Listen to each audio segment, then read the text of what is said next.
اور وہ آدمی جو ساری عمر اپنے باپ سے پیسے لیتا رہا ہے، جس وقت ابو کا ہاتھ ایسے ہوگا نا، میں زندہ نہیں بچوں گا کہ میرے سامنے میرے باپ کا ہاتھ پھیلا ہوا ہے۔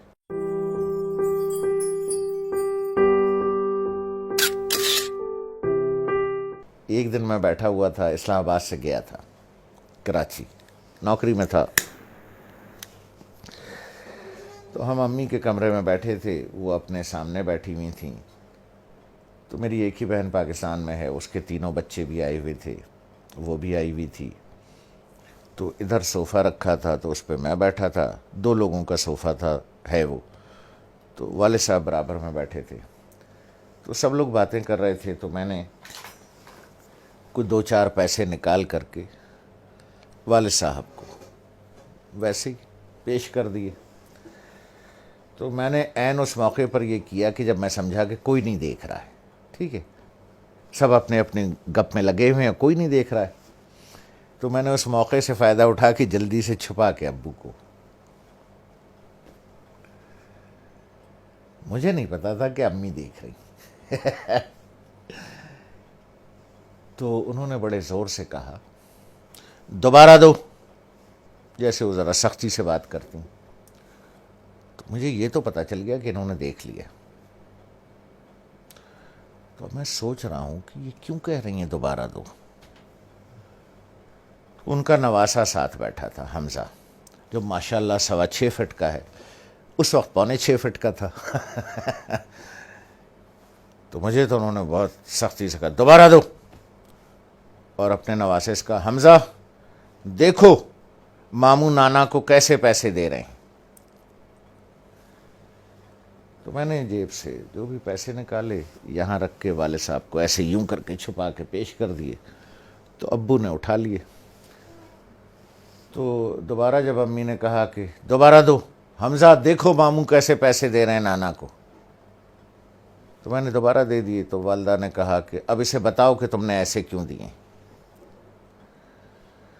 تو میں نے کہا دیکھو بھائی حمزہ میاں،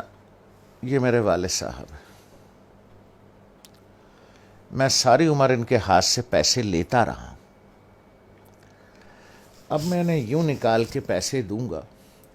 تو میرے والد صاحب کا ہاتھ یوں ہوگا،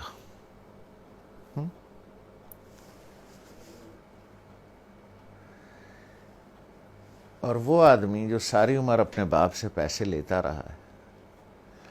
جب میں نے کہا اپنے بھانجے سے،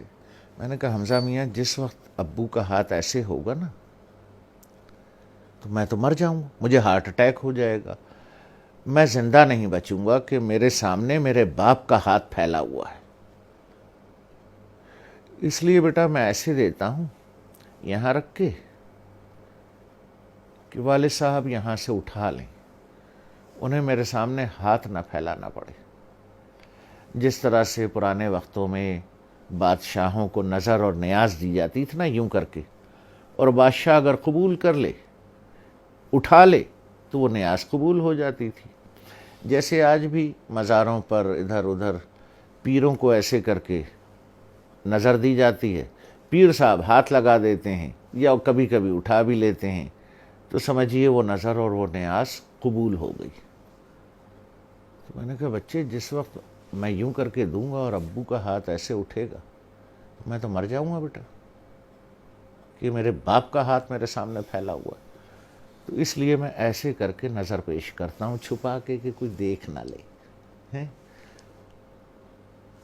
کہ باپ ہاتھ پھیلا رہا ہے، نہیں نہیں نہیں نہیں، باپ نظر قبول کر رہا ہے، اس نے ہاتھ لگا دیا تو قبول ہو گیا۔ اب وہ حدیث مبارک کا مفہوم ذہن میں لائیں، جب سرکار رحمت اللہ عالمین صلی اللہ علیہ وسلم نے بیٹے کا گریبان پکڑ کے کہا کہ تو اور تیرے پاس جو کچھ ہے تیرے باپ کا ہے، لوگ بھاگتے ہیں، میں آخری بات کروں، لوگ بھاگتے ہیں وہ فلانے پیر صاحب سے دعا کرا لیں، ہیں جی، وہ فلانے مزار پہ دعا کر لیں، وہ پیر صاحب کا جھوٹا پانی پی لیں، ہیں جی، وہ پیر صاحب کی جوتیاں اٹھا لیں، بخشے جائیں گے، ثواب ملے گا۔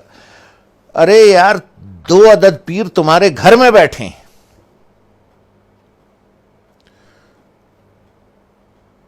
ایک عورت ایک مرد، دو پیر تمہارے گھر میں بیٹھے ہیں یار، جا کے ان کی جوتیاں سیدھی کر،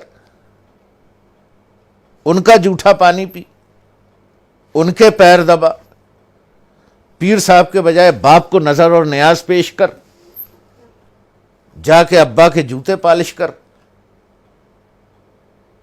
ماں کی چپلیں سیدھی کر کے رکھ۔ دو پیر گھر میں بیٹھے ہیں، ان کو چھوڑ کے اللہ کو ڈھونڈنے کہیں اور جاتے ہو، شرم نہیں آتی؟